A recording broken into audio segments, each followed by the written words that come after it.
하나님 말씀은 오늘 요한복음 11장 41절로 44절까지 말씀을 보겠습니다. 41절로 44절의 말씀입니다.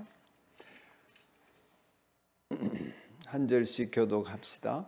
사람들이 그 돌을 옮겨 놓았다. 예수께서 하늘을 우러러 보시고 말씀하셨다. 아버지, 내 말을 들어주신 것을 감사드립니다. 아버지께서는 언제나 내 말을 들어주신다는 것을 압니다. 그런데도 이렇게 말씀을 드리는 것은 둘러선 무리를 위해서입니다. 그들로 하여금 아버지께서 나를 보내신 것을 믿게 하려는 것입니다.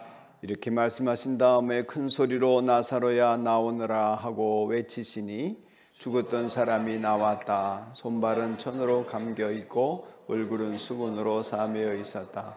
예수께서 그들에게 그를 풀어 주어서 가게 하여라 하고 말씀하셨다. 아멘. 오늘도 하늘 복이 넘치시기를 축복합니다. 근무하고 오신 분들은 피곤하실 텐데 오늘도 하나님이 주시는 새 기운이 있기를 바랍니다. 오늘 증거라는 제목으로 말씀을 나누겠습니다. 주일날 이 말씀을 전하면서 믿으면 예수님으로부터 답이 나온다고 우리가 확신을 가지고 계속 기도하는 가운데, 그래서 답이 나오면 어떻게 되나 할 때 오늘 본문 말씀을 통하여서 주님을 증거하는 사람이 되어진다 하는 결론에 이르게 됩니다. 예수님께서 나사로 얘기 들으시고 처음에 뭐라고 하시냐 하면 하나님의 영광을 나타내려고 그렇게 된 것이다. 이 병은 이렇게 11장 4절에 말씀하시거든요. 그러니까 하나님의 영광을 드러낸다고 하는 것은 지금 하나님이 지금 내 삶 가운데 일하시는구나, 이렇게 일하셨다 하는 것을 통해서 사람들이 이 상황을 보고 하나님을 더 믿게 되고 따르게 되고, 그래서 하나님이 일하심을 보여주게 되는 증거가 된다, 이런 말씀이죠. 그래서 오늘의 제목을 증거로 삼았습니다. 예수님께서 사람을 살리신 이야기는 복음서에 간간히 나오지요. 해당장 야이로의 딸을 살리셨다든지, 아니면 나인성 과부의 아들을 살려주시고, 또 이제 나사로를 살려주시고. 근데 사람들은 이 살아난 기적에 대해서 대단하게 생각하지만 사실은 성경은 대단히 담담하게 기록하고 있거든요. 그 이유는 뭐냐 하면은 육체를 살리는 것이 아마 하나님에게 무슨 문제가 있겠습니까? 또 예수님에게도 별 문제가 아니죠. 그런데 그 육체가 살아있다 해도, 살아난다 해도, 나사로도 지난주일에 말씀드렸습니다만은 다시 죽는 괴로움이 있단 말이죠. 그 죽음을 넘어서는 생명을 소유해야 되겠는데, 영생을 소유해야 되겠는데, 몸만 안 죽으면 좋겠다, 이런 생각에 다들 사람들이 살지 않습니까? 이제 불신자들은 목숨이 끊어지면 다 끝난다, 이렇게 생각하는 거죠. 그래서 목숨에 생명이 있다, 이렇게 생각하지만은 성경은 그렇게 말하고 있지 않죠. 우리의 목숨이 생명이 아니라 하나님이 주시는 영생이 생명이다. 요한일서 5장에 넘어가면 11절, 12절, 13절에 걸쳐서 아들이 있는 자에게는 생명이 있고 아들이 없는 자에게는 생명이 없다, 이렇게 일러주잖아요. 그러니까 우리에게 생명이 있다, 이 말은 내 목숨이 붙어 있다, 이 뜻이 아니라는 거죠. 성경의 가르침은 너희에게 영생이 있음을 알게 하려 함이라. 여러분에게 영생이 있는 줄로 믿으시기를 축복합니다. 그러니까 이 믿음 속에 굳게 서 있을 때에는 육신의 목숨이 있느냐 안 있느냐 하는 것은 굉장히 부차적이 됩니다. 그런데 그 믿음에 이르지 못하니까 자꾸 이제 육신의 목숨을 사느냐 죽느냐, 뭘 먹느냐 마시느냐, 어떻게 되느냐, 이런 것 때문에 괴로워하는 인생이 되어지는 것입니다.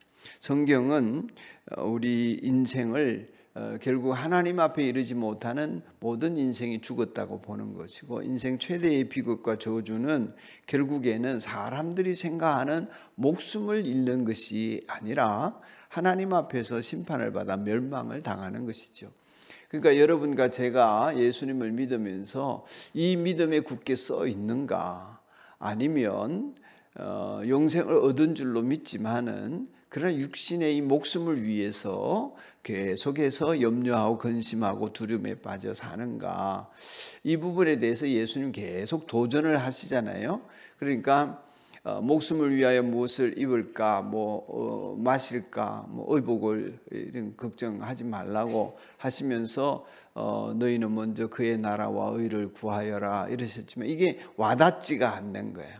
영적으로 깨달음이 없으면 이게 내게 안 되는 거죠. 그러니까 육신의 목숨을 위해서 살아가는 전전긍긍하는 인생으로 계속해서 그 부분에서 헤어나오지를 못하는 것입니다. 성경은 예수님을 비롯해서 수많은 증인들을 통하여서 하나님이 우리들 가운데 역사하셔서 하나님이 우리와 함께 하셔서 영원한 생명을 주셨다 하는 증거들을 막 이렇게 우리에게 들이밀거든요. 그래서 그 결과적으로 내가 믿게 되고 나 때문에 다른 사람들에게 하나님의 증거를 드러내는 그런 인생을 살게 되기를 원하시는 거죠. 이게 내 힘이나 노력으로 되는 것이 아니라 성령이 내 안에 내주하시고 그 성령의 내주하심으로 생명이 있는 사람들에게는 자연스러운 일이란 말이죠. 자연스럽게 다른 사람들의 죽음이 보이고 그 육체의 죽음이 아니라 영원한 하나님과의 관계가 끊어져 있는 저 인생이 얼마나 불쌍한가, 그런 마음 때문에 애곡하고 전도도 하게 되어지는 것입니다. 그래서 예수님은 이 나사로 문제를 이렇게 다루실 때에도 죽었다 이렇게 얘기 안 하시죠. 예? 왜 그러시는지 이제 이해가 되시죠. 잔다 이러고 깨우러 간다 이런 표현을 쓰시거든요. 누가 죽었다는 얘기입니까? 하나님을 안 믿는 사람은 죽었지만 지금 나사로는 죽은 게 아니다, 이런 표현을 쓰시는 거예요. 왜 그랬을까요? 나사로가 하나님을 믿는, 예수 그리스도를 믿는 믿음에 이르렀고 그에게는 영생이 주어졌기 때문에 몸이 죽은 것 자체를 주님께서는 죽은 걸로 보지 않고 이미 주변에 수많은 죽은 사람들을 위해서 그 목숨은 붙어 있지만 죽은 자들을 살리기 위한 수단으로 나사로의 죽음을 쓰시고 그런 상황을 여러분 잘 들여다보시면 좋겠습니다. 성도는 잠에서 깨어난 자들이다, 그 말이죠. 할렐루야. 아직도 여러분이 자고 있는 영혼이라면 주님 앞에 간절히 빌어야 하겠습니다. 주님, 내 영혼을 깨워주시고 내가 잠자는 영혼이 되지 않게 해 주십시오. 목숨은 붙어 있지만은 하나님 앞에 여전히 잠들어 있는 영혼이 되지 않게 해 주십시오. 간절하게 기도해야 하겠습니다. 바울 사도가 그랬어요. 로마서 13장 11절에서 너희가 이 시기를 알거니와 자다가 깰 때가 벌써 되었느니라. 이제 우리의 구원이 처음 믿을 때보다 더 가까워졌느니라, 이런 말씀을 하시죠. 예수님은 우리를 잠자는 영혼을 깨우러 오신 것이기 때문에 그건 상징적으로 이제 나사로가 잠들었다, 깨우러 가자 이러시고는 이제 무덤 앞에 서가지고 하시는 말씀이 뭐예요? 깨우는 거죠. 나사로야 나오너라. 이러니까 이제 잠자던 영혼이 깨어나서 나왔다, 이런 이야기예요. 나사로야 나오너라 했을 때 누가 그랬다고 그러잖아요. 예수님이 큰 소리로 나사로야 나오너라 한 게 얼마나 다행인가. 안 그러고 그냥 나오느라 이랬으면은 무덤에 있는 사람들이 다 걸어 나왔을 텐데. 아무튼 나사로는 예수님의 음성을 듣고 나왔습니다. 우리는 주님께서 부르시는 이 음성을 들어야 하겠습니다. 날마다 들어야 하겠습니다. 나의 영혼을 깨우려고 하시고 나는 수시로 이 영적으로 어두워지거든요. 그래서 밝은 빛을 비춰주시고 이런 것을 잘 깨달아 가면 좋겠습니다. 세상 사람들이 또 예수님의 음성을 들어야 하겠지 않아요? 그런 귀를 기울여야 하겠지 않습니까? 그런데 관심이 있나요? 없죠. 우리가 믿는 사람들조차도 육신의 생활에 관심을 두고 살아가는 마당에 안 믿는 사람들이 누가 영적인 일에 관심을 갖겠습니까? 그러니까 우리가 더욱더 하나님이 일하시는 증거들을 세상에 보여줘야 하겠습니다. 여러분이 그 사람이기를 축복합니다. 제가 지난주일부터 기도가 좀 바뀌었는데 지안이 이렇게 보면서 지안이를 비롯한 우리 청소년들이 몽땅 다 하나님의 일꾼이 되어야 되겠다 하는 욕심이 생기는 거예요. 지금 청소년 어린이들이 다 몽땅 다 하나님의 일을 하는 사람이 되어도 미래에는 일꾼이 모자랄 것 같아요. 왜냐하면 예수 믿는 사람들의 숫자가 절대적으로 부족하기 때문에. 그러니까 몽땅 신학교를 가도 되고 선교사를 가도 괜찮아요. 사회적인 리더십과 지도력을 가지고 살라고 축복을 우리 지안에게 해줬죠. 네? 기억해요. 네. 그런 리더십과 능력을 가지고 주변 사람들에게 하나님을 자랑하고 증거하는 사람이 우리 모두가 되어야 하겠다. 특별히 우리 교회의 모든 어린이들, 청소년들이 하나님이 바라고 계시는 일이 아닌가, 청소년들에게 그런 생각이 들었습니다. 그렇게 해서 나사로는 이제 무덤 밖으로 나왔는데 수족을 동이고 있으니까 어떻게 나왔을까? 제가 상상에는 이렇게 미이라처럼 묶여져 있었으니까 자기 혼자는 못 풀었을 거 아니에요. 뭐 이렇게 풀었을까요? 나오르라 하니까 강시처럼 깡총깡총 뛰어나왔을까? 아니면 뭐 이렇게 기모노 입은 여자처럼 종종걸음으로 나왔을까? 아무튼 나왔는데 예수님이 이런 말씀을 하세요. 풀어놓아 다니게 하여라. 세번역 성경에는 그를 풀어주어서 가게 하여라. 어디로 가요? 어디로? 집으로? 나사로를 보여주고 싶으신 거죠. 예수님이 세상 사람들에게 동네를 다니게 하라는 것입니다. 그가 살아났음을, 그게 증거니까. 그리고 그 일을 통해서 하나님의 일하심을 사람들이 느끼도록 해주고 싶은 것입니다. 그래서 풀어놓아 다니게 하여라.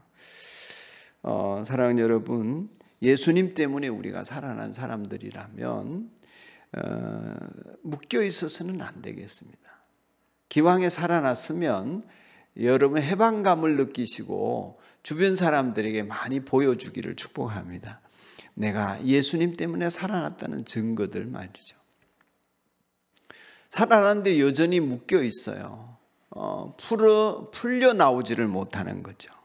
과거에 아니면 상처에, 견고한 진들에, 자기의 욕망에, 자기의 자존심에, 어려운 인생살이의 문제들에 묶여 있는 거예요.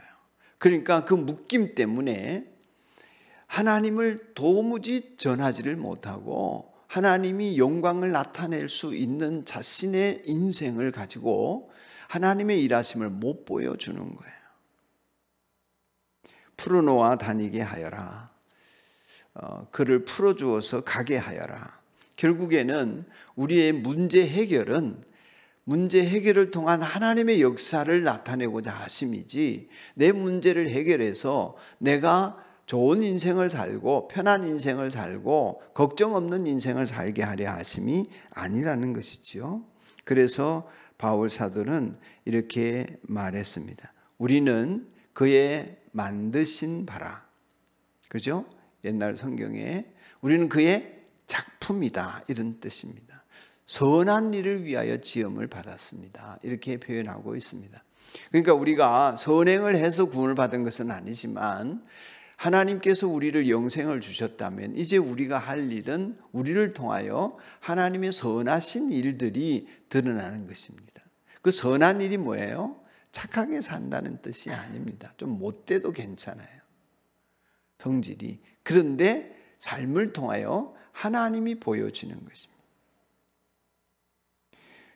너무 착하면 세상적으로 사람들이 저 사람 참 착하다 이런 얘기를 많이 예수 믿는 사람이 듣고 싶어 하는데, 그러면 다른 사람 구원 못 하더라고요. 좀 못돼야 돼요. 어떻게 못돼야 되나? 상대방을 휘젓고 주님께로 끌고 갈 수 있는 멱살잡이라도 할 수 있는 사람이어야 합니다. 선한 일이 그런 거예요. 선한 일은 죽어가는 생명을 살려내는 거. 하나님의 뜻을 이루는 것이 선한 일이지 내가 착한 것은 선한 게 아닙니다. 착할 수도 없고요. 우리는 죄인이기 때문에. 선한 일이라는 것은 하나님을 증거하여서 다른 사람들이 하나님께로 이끌림을 받도록 하는 것입니다. 나사로를 다니게 하신 것은 그 증거가 되기 때문이었고, 예수님은 이 일을 위하여서 나사로가 병이 들었다 하시고 이러한 이 일련의 일들을 행하셨던 것입니다. 그럼 우리도 다녀야 하겠습니다. 풀린 채로 다녀야 하겠습니다. 모든 억압으로부터 해방되고 염려 근심으로부터 벗어나서 하나님이 주시는 자유와 기쁨과 평안 속에서 이 세상을 휘젓고 다녀야 하겠습니다. 주님 덕분에 나 살았다. 주님 덕분에 영생을 얻었다. 주님 덕분에 내가 이 호사를 누리고 있다. 주님 덕분에 나는 기쁘다. 주님 덕분에 나는 염려 근심에서 자유로워졌다. 그렇게 하나님의 일하심을 보여주는 여러분이기를 축복합니다.